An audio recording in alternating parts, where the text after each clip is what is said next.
పాక్ మాజీ ప్రధాని ఇమ్రాన్ ఖాన్ని అడియాలా జైలు నుంచి మంచి వైద్యం కోసం హాస్పిటల్కి తరలించొచ్చు అంటూ కూడా అక్కడి కోర్టు ఇచ్చిన ఆదేశాలపై పెద్ద ఎత్తున చర్చ జరుగుతోంది. అయితే అన్ని దేశాల్లో కూడా ఇది ఒక సహజ పరిణామంగా చూడాల్సి ఉంటుంది. ఎందుకంటే ఒక ప్రధాని స్థాయిలో పనిచేసిన ఒక వ్యక్తికి ఆరోగ్యం బాగాలేదు కాబట్టి ఆయన్ని జైల్లో వద్దు, ఒక మంచి హాస్పిటల్లో చేర్పించడం అనేది చాలా సాధారణ పరిణామంగా చూడాలి. కానీ పాకిస్తాన్ రాజకీయాల్లో మాత్రం ఈ అంశం చుట్టూ చాలా రాజకీయం ఉంది అని పెద్ద ఎత్తున ప్రశ్నలు వస్తున్న పరిస్థితి. అసలు పాకిస్తాన్లో ఏం జరుగుతోంది? ఇమ్రాన్ ఖాన్ ఒకవేళ హాస్పిటల్కి వెళ్తే ఎందుకు పాకిస్తాన్ రాజకీయాలు ట్విస్ట్ అండ్ టర్న్స్ చోటు చేసుకునే అవకాశాలు ఉన్నాయా అనే అంశం పైన పెద్ద డిబేట్ జరుగుతుంది. 2023 ఆగస్టులో ఇమ్రాన్ ఖాన్ జైలు పాలయ్యారు. ఇప్పుడు 2026 ఆగస్టు వరకు వచ్చేసాం.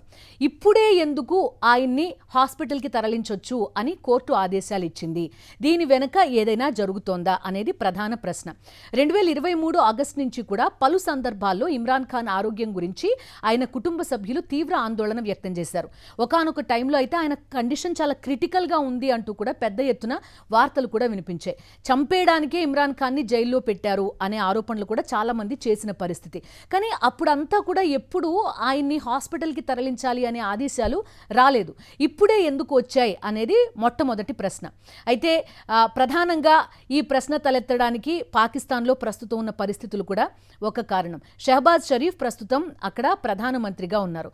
అయితే షహబాజ్ షరీఫ్ ప్రధానమంత్రిగా ఉన్న ముందు రోజులకు కనుక ఒకసారి వెళ్తే ఆయన అన్న నవాజ్ షరీఫ్ అక్కడ ప్రధానమంత్రిగా ఉండేవారు.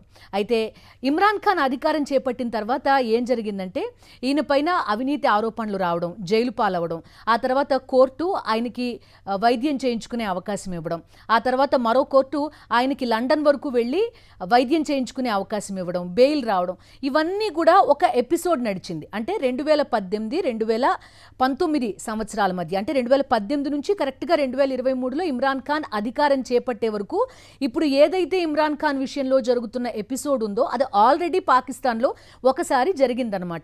సో అప్పుడు వచ్చిన ప్రధానమైన అభియోగాలు ఏంటి అంటే అక్కడ సైన్యం ప్రమేయం రాజకీయాల్లో పాకిస్తాన్లో ఏం జరుగుతుంది అనేది అందరికీ తెలిసిందే. సో నవాజ్ షరీఫ్కి బెయిల్ లభించడం, లేకపోతే ఆయన లండన్కి వెళ్ళిపోవడం, అక్కడ అజ్ఞాతంలో ఉండిపోవడం, ఈ మొత్తం ఎపిసోడ్ వెనుక కొంతవరకు అక్కడి సైన్య సహకారం కూడా ఉంది అని అప్పట్లో వార్తలు వచ్చాయి. సో ఇప్పుడు సేమ్ అదే ఎపిసోడ్ ఇమ్రాన్ ఖాన్ విషయంలో జరుగుతోంది. ఏకంగా 3 ఏళ్ల పాటు జైల్లో ఉన్నారు, లేకపోతే అత్యంత క్రిటికల్గా ఆయన కండిషన్ ఉంది అంటూ ఆయన కుటుంబ సభ్యులే స్వయంగా చెప్పినప్పుడు, లేదు అసలు ఇమ్రాన్ ఖాన్ అనే వ్యక్తి చనిపోయాడు జైల్లో అనే వార్తలు వచ్చినప్పుడు కూడా ఎక్కడా కూడా సుప్రీంకోర్టు కలగజేసుకుని హాస్పిటల్కి తరలించండి, అక్కడే వైద్యం అందించండి అని చెప్పిన సందర్భం లేదు. కాబట్టి దీని అంతటి వెనుక కూడా ఏదో జరుగుతోంది. అక్కడ సైన్యం ప్రమేయం, సైన్యం సహకారంతోనే ప్రస్తుతం ఇమ్రాన్ ఖాన్ని హాస్పిటల్కి తరలించబోతున్నారు అనే చర్చ పెద్ద ఎత్తున జరుగుతోంది. సో ఇప్పుడు షహబాజ్ షరీఫ్కి సంబంధించి ఇది ఒక క్రిటికల్ కాలంగా కూడా మనం ప్రధానంగా చెప్పుకోవచ్చు. ఎందుకంటే నవాజ్ షరీఫ్ విషయంలో ఏం జరిగింది అనేది కంప్లీట్గా తెలిసిన వ్యక్తి ఎవరైనా ఉన్నారు అని అంటే అది షహబాజ్ షరీఫ్ మాత్రమే. సో ఇదంతా కూడా ఒక కాన్స్పిరసీ జరుగుతోంది అనేది అక్కడ పెద్ద ఎత్తున చర్చ జరుగుతోంది. ఒక జర్నలిస్ట్ ఈ మధ్య కాలంలో మాట్లాడుతూ కూడా ఇదే అభిప్రాయాన్ని వ్యక్తం చేశారు. ఆ ఇంటర్వ్యూ తర్వాత, లేకపోతే ఆయన మాటల తర్వాత సో ఇదంతా నిజమే కావచ్చు అనే అభిప్రాయాలు కూడా చాలా మందిలో వ్యక్తం అవుతున్న పరిస్థితి.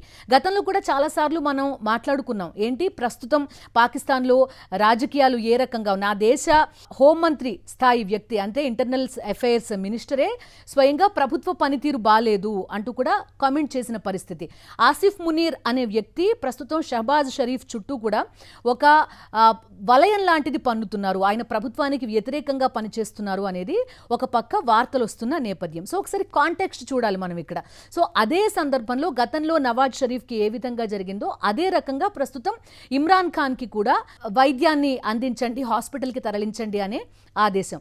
సో నవాజ్ షరీఫ్ ఎపిసోడ్ మళ్ళీ పునరావృతం అవుతోందా పాకిస్తాన్లో? నవాజ్ షరీఫ్ ఎప్పుడైతే మొత్తం దేశం విడిచి వెళ్ళిపోయారో మళ్ళీ ఆయన రాజకీయంగా మళ్ళీ పునరుజ్జీవం పొంది తిరిగి పాకిస్తాన్కి తిరిగి వచ్చిన పరిస్థితి, తన తమ్ముడిని ప్రధానిని కూడా చేసుకోగలిగారు ఆయన. సో ఇమ్రాన్ ఖాన్ భవితవ్యం కూడా అలా ఉండబోతోందా అనే చర్చ ప్రస్తుతం జరుగుతోంది. ఒకవైపు బిలావల్ భుట్టో ఏం చెప్తున్నారు, పరిస్థితి అస్సలు బాలేదు, పిఓకేలో ప్రస్తుతం ఉన్న ప్రభుత్వం ఎన్నికల సందర్భంగా అక్రమాలకి పాల్పడింది అంటూ కూడా చెప్తున్నారు. బిలావల్ భుట్టో పార్టీ భాగస్వామిగా ఉంది ప్రస్తుతం షహబాజ్ షరీఫ్ ప్రభుత్వంలో. ఆయన ఒక పక్క కామెంట్స్ చేస్తున్నారు.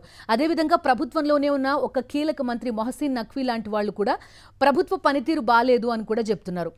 ఆసిమ్ మునీర్ ఓ పక్కన ఈ మొత్తం కుట్రకి తెరతీస్తున్నారా అనే చర్చ ఓ రకంగా పెద్ద ఎత్తున ఊపందుకుందన్నమాట.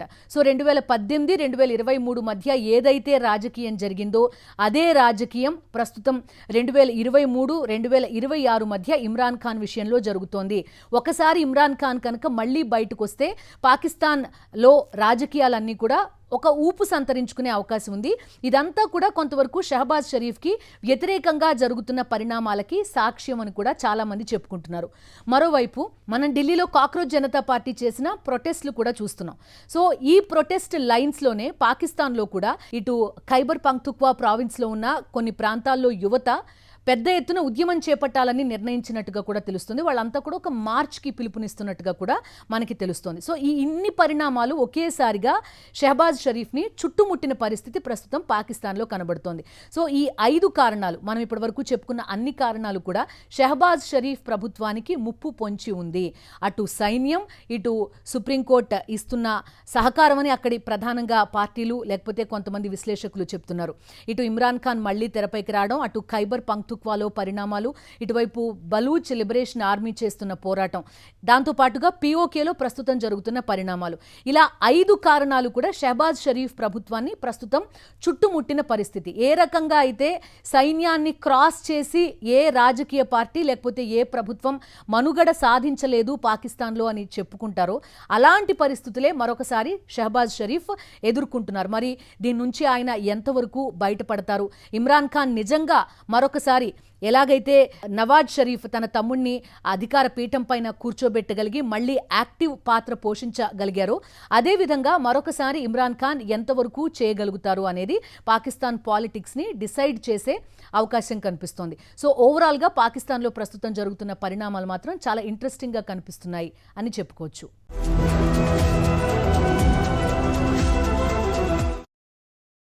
మరిన్ని అప్డేట్స్ కోసం ఛానల్ ను సబ్స్క్రైబ్ చేయండి. నోటిఫికేషన్స్ కోసం బెల్ ఐకాన్ పై క్లిక్ చేయండి.